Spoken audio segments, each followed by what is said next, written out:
Hey guys, welcome to another episode of the Beyond Sunday podcast, where we decided to take the conversation beyond Sunday. I'm Devin, joined by my friend Sharia. How are you? Good. How are you? Good. Ready for this one? Yeah. Okay, but before we dive into the conversation, take a look at this video. A biblical theology of generosity does not start with tithing or even Jesus' command to be generous to the poor. It starts before time and space with who God is.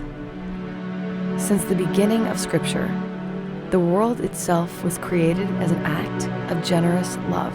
With God as a joyful, generous host, the world as his home, and you and I as his special guests.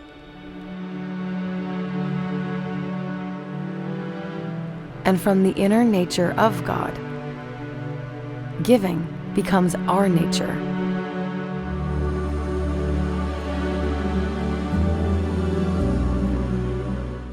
So, Shreya, as we dive into the conversation, what was the big idea in the scriptures we were in? Yeah. So in this generosity series, this week we're talking about really greed, but then the invitation towards contentment and simplicity that can kind of help us counter the greed that is so prevalent in our culture that then becomes just natural. If on one end is greed, which we can all recount moments, spaces in time, not just about wealth, but greed about anything.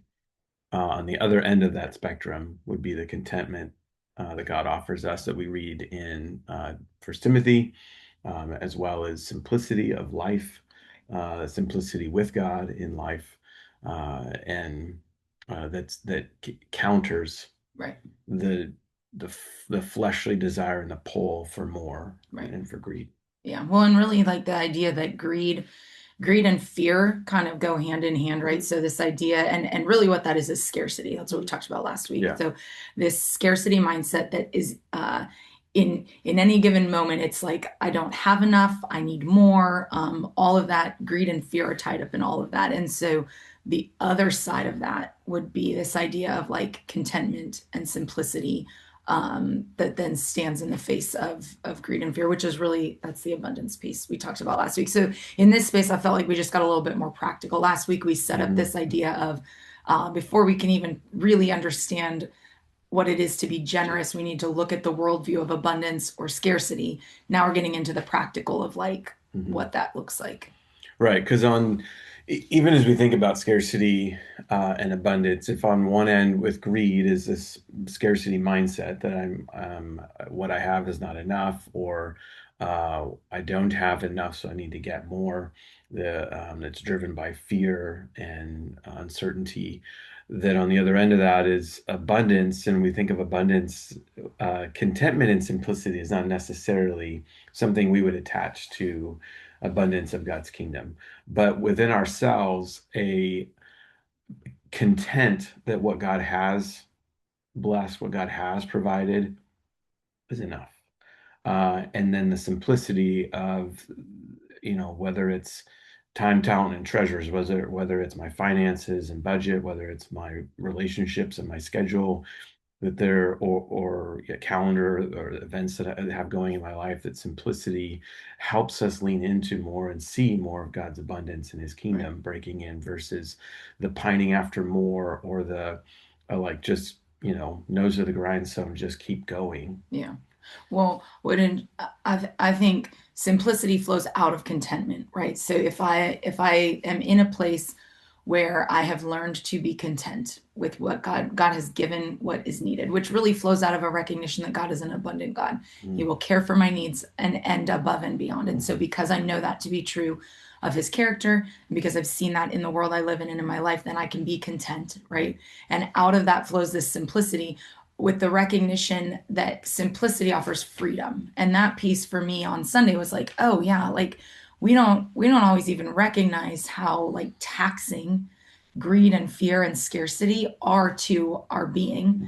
But if I'm in a constant state of either I need more or I don't have enough, like what the toll that takes on internally and in my relationships and in the way I show up in the world versus this simplicity that flows out of a contentment that then there's this freedom of like, I have margin, I have room, I have space. Not always because I have more, but because I've given less or I have less and I'm content with less. Right. So I don't need trusting God that what I need, he'll provide. And not that it removes work ethic or um, putting our hands to things God has called us to, but the motivator Mhm. to the things I'm going to put my hands to, or where my focus is going to be, or um, why I'm storing up what I'm storing up, or why I'm giving what I'm giving. Mhm. Right? The motivator matters, which is why last week was sort of setting the stage for this. We can be generous because God has been first generous to us. That out of that flows into these spaces, whether it is the saving that we're doing and building for the kingdom, or investing for kingdom future kind of things, or it's giving in spaces that God has offered a space and a time to give. Yeah. Yeah. Well, and that idea of even like I know you mentioned First Timothy already. We started in Ecclesiastes actually, just because I love this. Like, whoever loves money never has enough. Whoever loves wealth is never satisfied with his income. And then in true Ecclesiastes form, the rest of that is like everything is meaningless. Sure. Yeah. But the idea of like, yeah, and we can call this out in other people, right? Like this idea that like money doesn't buy happiness, like we would say that, but do we recognize places within ourselves? That was the other question I asked, because this idea of like, would you say you're greedy? Most of us probably wouldn't, not outright, right? That there's moments of greediness or whatever, but a lot of times we think about greed. I use I don't know, did your kids ever read Berenstain Bears? Okay, so this came up. I read Berenstain Bears. I know, obviously. Well, I wasn't sure like if you were older than them or Older than my children. no, older than Berenstain Bears. Like maybe they came out after you. Are you for real? I don't know. It's been around a long time. I know. It's so funny. I'm just kidding, but look. It's a collector's item Look now. Look how baited you just Imagine if you had like a mint Berenstain Bears collection. I have a lot of them that were mine when I was a kid that the boys have now. Right, but likely if you had them, they're not mint. I mean, that's not an accusation. It's probably just more truth. It is true because the one I used on Sunday, the cover was falling off, but that has nothing to do with this conversation. I'm just saying you can't resell those or put it out on eBay. No, like mint nostalgia. Berenstain Bears collection. Yeah, that's probably worth a lot. Yeah. Okay, that's not the point here. And Sorry. okay. The point is, when we were talking about this at youth group, Berenstain Bears came up because my darling 13-year-old was like, oh, we were talking about greed. And he's like, I just read the Berenstain Bears Get the Gimmies, which is the one where the brother and sister bear, it's the greed one, right? In that conversation, I said this on Sunday, but with my teenager, come to find out, he's been reading Berenstain Bears as his school reading. 7th grade. 13. Right. I said, okay, so we're gonna the whole collection. We're gonna try something that's a little bit more at your reading level. Not Berenstain Bears. Are you kidding me? I mean, there are words on the pages. Uh-huh. And there are lessons to be learned. Berenstain Bears Get the Gimmies is what he's reading for 7th grade reading. Yeah, I don't actually think the gimmies is a Webster's dictionary kind of word. Yeah. Anyway, we handled that. That was a parenting did issue. you? Oh, okay. Moved on. The point is, I imagine. Okay, so like it's like crazy. The point is, that's the picture we have. So I hold this book up on Sunday, and it's this picture of Berenstain Bear family. They're in the grocery store, the checkout aisle. The 2 kids are literally bodies on the floor throwing a tantrum because they're not getting what they want or whatever. We have that idea in our mind often. Like, throw your body on the floor because you want. Kids throwing their bodies on the floor. I bet your parents would say they've been there too. Right. Well, I just left the cart and grabbed them by the ankle and dragged them out. Okay. It's not great. I feel like this should not be a parenting episode. People should not. Don't come to this podcast for parenting. Children are great at expressing greed. Okay, so that's perfect. Good segue. Because my point was, we often think, like, when's the last time you threw your body on the floor and kicked and screamed because you wanted something? Probably when you were a child. Hopefully, don't tell us if it's embarrassing for you. But the point is, that isn't the only way greed shows up, right? So if we are honest with ourselves, we all have spaces, probably more regularly than we care to admit, where we are wrestling with or even controlled by this idea of like, I don't have enough or I need or want more. That's greed. So regardless of how it shows up, and the idea of and this is all tied together, but all of Jesus's teaching on money, where it's like this is not a neutral thing. Money can be good, wealth can be good, even possessions and the things that you have, like these can be good, but they can also not be. Right. And so, do we recognize what they're doing within us, and where our mindset is being controlled or influenced by these things? Yeah, money is not in and of itself evil. Money is not good. It's not neutral. It's not neutral. And so even as what Paul offers Timothy is money can be the root of all evil, meaning that, and we covered this even last week, that Jesus calls it out. There's a temptation for money to rise to the level of a god and to worship it, right? So then Paul doubles down on that, right? There can be a potential for it to seed and take root, money, wealth, to create or cause such evil, right? So we see that in the world. Right. I mean, money, power, influence. We see that in ways that comes out as evil and not good. Right. Not helping care for people. It's not helping mankind. It's actually destroying and causing even more harm. Yeah. Right, more destruction.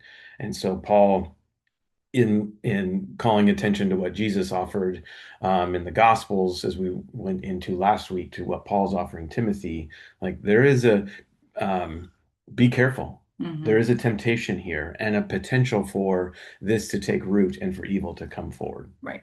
There's also, in as much as that's true, the other is also true. Right. That this can be used as a tool. Wealth, money, resources can be used as a tool for good. And we see that in ways that as even Paul calls out to Timothy, and I think it's verse 18 of like, and I call back to this often on Sunday of like, this is what I command. I command. It wasn't a suggestion. It wasn't, but like, be generous. Share what you have. Paul to Timothy and to the church that Timothy is leading is like, this is a command in how to use your resources. That if it's not going to take root for evil, but you want it to be rooted and used for good, you're going to need to be generous with what God has blessed you with. Yeah, and I love that.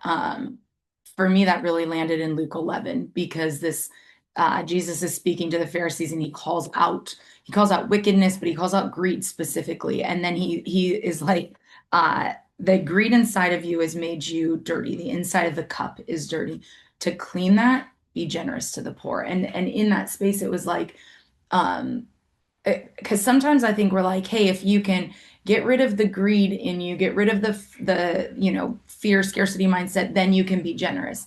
Jesus is like, hey, just start being generous. Right. Just start doing this thing. Yeah. And then out of that. And so this idea of like, if I'm waiting until I get all that worked out to then look like Jesus, it's not how that's going to work. What he's calling out is like, hey, if you just start doing this thing, then actually it's going to work itself out in that space. Yeah, one of those convicting things that for me in preparation for this message that also continues presently, right? But as God works this out in me, is in one area of the generosity, simplicity, and even margin, as I was calling out, right? To have margin in my budget enough to share.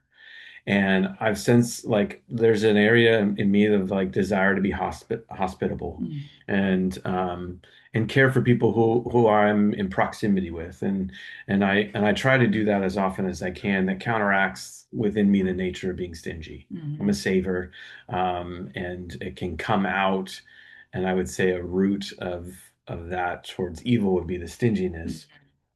Saver's not bad. Right. The root of that is to being used for good. Are there spaces in which God, because I'm a saver, is allowing me to be generous to those I'm in proximity with, and to care and be hospitable and love.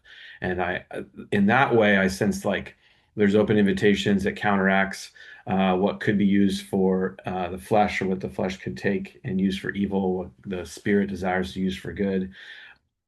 That's a way that I'm recognizing a shift, or a potential to shift that, and I'm walking in that. In the other way that I called out on Sunday of the schedule, and is there margin in my schedule for relationships, for interruptions?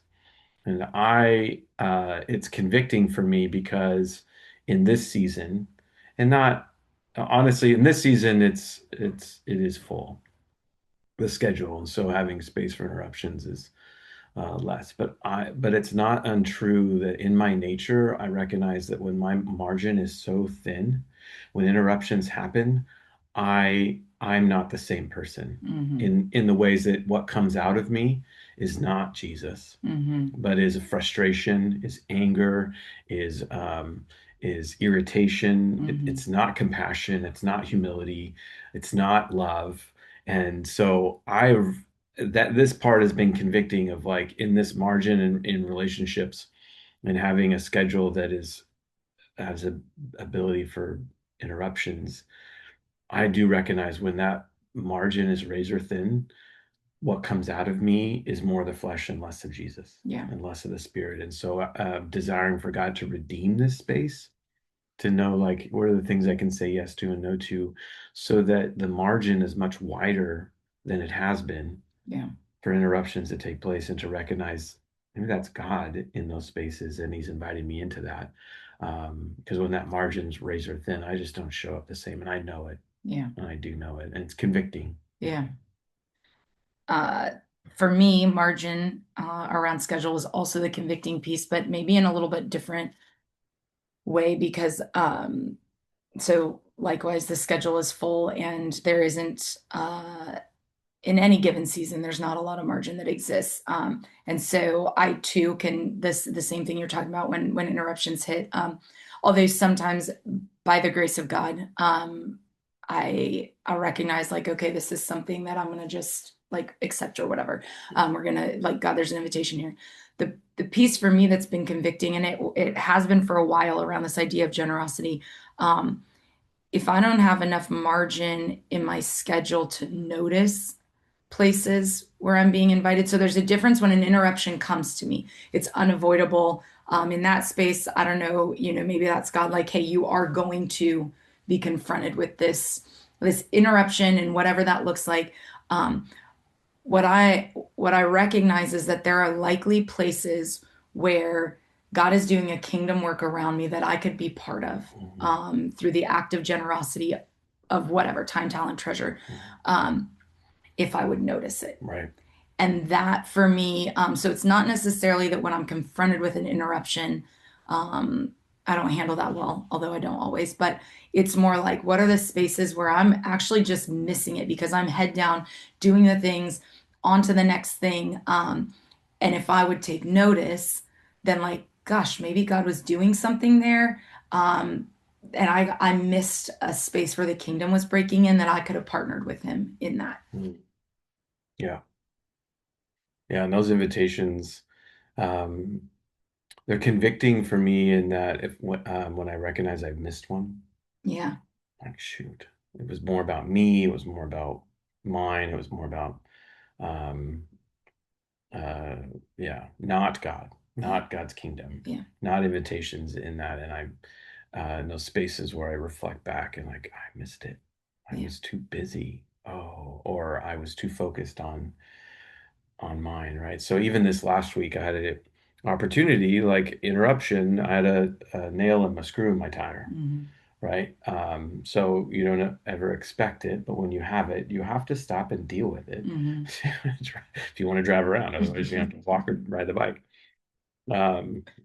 So that was even further, and that was on Sunday afternoon, Sunday evening. And so I gotta go take care of it. And it offered a space to start the week where I'm like reminded, What's the margin look like? And what have you prioritized? Is it the getting the stuff done, the task list, the assignment or whatever, or are you willing Right. to adjust what you have, your plan, Yeah. and see what God might have in this space of an interruption? Yeah. And will you trust that you'll still be able to get done what's needed to get done? Right. That's the other place too, of like, so work later, right? I'll have to, right? It's what I have in my head that I set up as like, this is how it's supposed to work. And in the economy of God, it's not always that way. And I likely almost always, it's never that way. It's something different God's got. Right. It's good. So as we wrapped up this episode, what would you say is your Kairos? What's God still speaking to you and inviting you to respond to him? Yeah, that's the thing. What I just said is that's the word, and this is not the first time. So God's like, you still haven't fully got this. Um, the step back to that is the recognition that because of God, because of the utterly generous character and nature of God, uh, his kingdom is breaking in all around me. And my um, willingness to create margin that I can notice it, my willingness to step in and partner with him, that doesn't hinder, like if that's lacking, it doesn't hinder the kingdom breaking in. God is generous. God is doing work around me. What changes is my partnership in that. And so, yeah, that's the thing for me is like margin in my schedule. Not, and I don't know if margin is the right word because it's not like I need pockets of time okay, God, I left this open for you. What kind of kingdom thing are we doing here? That's not what I mean. I'm not saying I shouldn't lighten my schedule or whatever, but that's not the conviction. It's the like in the things that exist in my schedule. Am I looking for the places that God is showing up and inviting me to step into generosity? Or am I just doing the thing and like, make it really clear, God, smack me in the face with it? Or am I like in every space? Yeah. Might there be something God's doing here that he's inviting me to step in and partner in generosity with him? Yeah. Yeah. That's good. For me, it lands in what I had shared with the First Peter 6:18, the command to be generous. That there is not a suggestion, not a if you want to, but be generous, share what you have, because there is a reward and a reward from God. Not that I give and then I get a reward, not that it's transactional, but the sense of the motivation behind that. Right. So as you talk about what I see God in those invitations in my schedule, for me, it lands in a place of like, in my head, I've got an idea of what I need to do for the day and where I need to go and where I'll be and what it's going to take to show up in those places. And in many ways and on many occasions and days, God is like, I know you had a plan. So let's try mine. And I've got something for you. Would you be willing to divert what you thought you needed or where you thought you needed to go and take on this invitation in this space? And then also see me breaking in that area, relationship, time, talent, and treasure, however it looks, to offer hospitality, love, care, but in a way that pushes or pushes, but flesh no longer has a place in that space. It's the Spirit of God that empowers, that fills, that leads me, that how I'm showing up in those ways and what's taking place is only by the grace of God and only the power of the Spirit. Right. Not something I prepared for. Right. And have been ready to step into. And I even this last weekend was like, all right, Lord, I'm drained. Whatever shows up here, I recognize it's already you because I've already expended the amount of relational, social, physical, and mental capital I have. Yeah. So Holy Spirit, lead me, fill me, and then I in the space like in real time was, oh Lord, this is your voice, this is your space, this is your time. I left all of that at the door. It sort of just fell off me as I got to this place. Yeah. And God reminding me, here now, you will see me. Yeah. Because that's all that's left in you. But don't you think, and it's funny, as you're saying this, we're at the board retreat last weekend for our district, and this idea of like the choice to be stingy, or the choice and greedy with even something like our schedule and our time, or the choice to say, okay, God, this is yours, and we're going to be content with whatever happens here. We're going to simplify it back to these are the things that actually matter. As you're talking that through, I'm thinking like, by the grace of God, we as leaders around the table had the wisdom to do that, because we showed up in that space on Thursday with a plan and an idea of what this was going to look like. And from literally the moment we stepped in the room, somebody prayed, Lord, wreck this. And that's a terrible prayer. Don't pray that. But from the moment we stepped into that space, most of it didn't look like we thought it was going to. And in that time, like, we had a choice, even on the front end. Frank and I had a choice to honestly like hold the schedule tightly. Nope, this is what we've planned. Or to go, okay, God, this feels like something we have to do in this space and we don't want to, but we're going to, and we're going to trust you. And I recognize on this end, even though there were really difficult parts of our time this weekend that absolutely didn't look like what we had planned or anticipated, we also walked away having experienced God in a really tangible, like the Spirit of God falling in that space in a really tangible way that likely would not have had we stuck to the schedule, or had we held so tightly and prioritized the schedule over, okay, God, this is yours now. And so if that's true in a weekend in a space like that, how much more is that true in every aspect of our life, where God's like, you can make plans with your money, with your time, with your talents, but will you allow me to wreck them? Pray that carefully, because I have something different. Yeah. And isn't that the Proverbs that man makes his plans, but God directs his steps? And that's, and for me, it's like I make my plans, eyes up or on the horizon, but God's like, and here's the next step. Here's the next thing. And maybe that matches up with the plan I see, but likely it's diverted into a better way, into God's plan and his way and his will. And so will we be content, whatever that is? Yeah. Okay, Lord, next step. I trust you. Well, guys, thanks for joining with us in this episode. We hope and pray that your conversations are going beyond Sunday, and something like in this generosity series, that God might be stirring and speaking into you and through you in ways that you're calling attention to what sits at that motivator.